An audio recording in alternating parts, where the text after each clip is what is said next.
they can use travel for their respite and their self-care, and how they can use self-care to help them better manage the stress and overwhelm in their life. So today I want to actually talk to you a little bit about like self-care and like buying self-care, like the cosmetics of self-care. I was having this conversation with a woman in my DMs, in my Instagram DMs, which I hear people hang out a lot there. I don't really hang out there a lot. But it's been nice, answering people's questions and having conversations. So anyway, she and I were talking, and she was just telling me that, we were just talking in general about self-care and how a lot of people really are interested in the cosmetics of self-care, right? So, and what we mean by cosmetics of self-care is really those topical things, those things that have to do with, like what you can buy, or the, fun stuff, the pretty stuff, the fuzzy stuff. So, the baths and the massages and, the yoga and the essential oils and all of these things. I'm not making fun of them. All of these things are great tools and additions. And Lord knows that I absolutely use all of those modalities. But let me tell you something. Once they're over, that moment of that topical cosmetic thing is over, I'm back to square one. I still have whatever issues that I have not worked out, whatever boundaries I have not set up, or whatever stress that's going on, or, trying to manage the overwhelm of motherhood and caregiver life and running a business and all of that other stuff. And those things have made me feel good for the moment, right? My beautiful, luxurious spa bubble bath has made me feel good for a couple of hours. My massage session and my Reiki session will have me feel good for the day. Even my sound bowl healing or yoga or any other healing modalities that I use center me for the moment. It center me for the day, but they don't have me really like go deep within and address some of those tough issues and some of those, tough problems that I work out. They don't really give me the tools of working out stressors, right? We all have stressors. We all have, mindset things that we're dealing with, or, we might be struggling with. But if you're just putting a Band-Aid on it by, oh, shopping is my self-care, and shopping might very well be your self-care, but you'll be bankrupt soon if you continue to do that.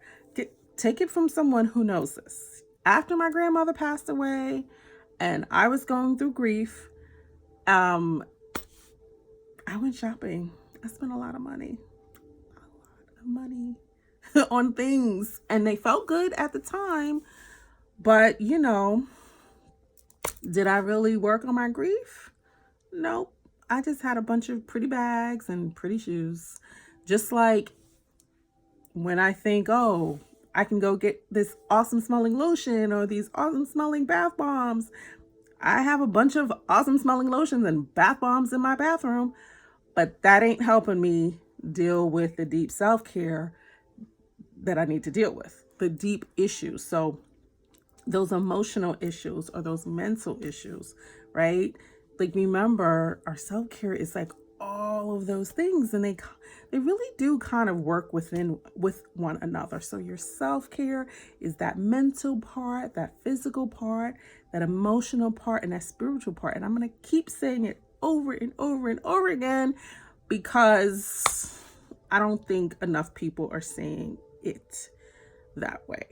And I think we get mesmerized by, the bright, white, pretty spa pictures and destinations and things that we can put on ourselves to make us feel good or look good for the moment, right?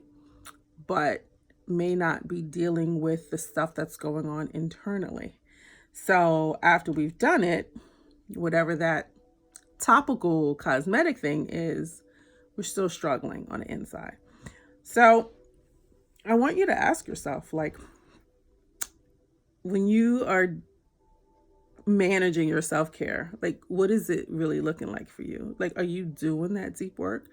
Are you asking yourself questions? Are you consulting and talking with someone to help you work out those issues? Are you assessing what's really going on? Yeah, because it's hard. I know it's hard. It's hard being vulnerable. It's hard, answering those questions or having someone ask those questions. I was in therapy this week and I was like, oh gosh,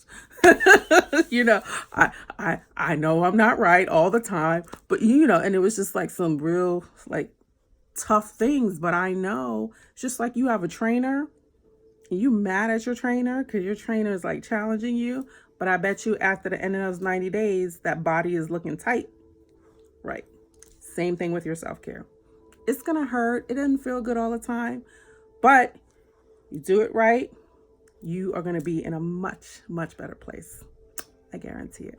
So if you want to have a conversation, make sure you send me a message. Make sure that you get on my calendar so that we can chat and figure out what you need help with in terms of your self-care. All right, that's what I wanted to talk to you about today. Leave me a comment as always, or you can check me out on twanabysmith.com. All right, I'll see you soon.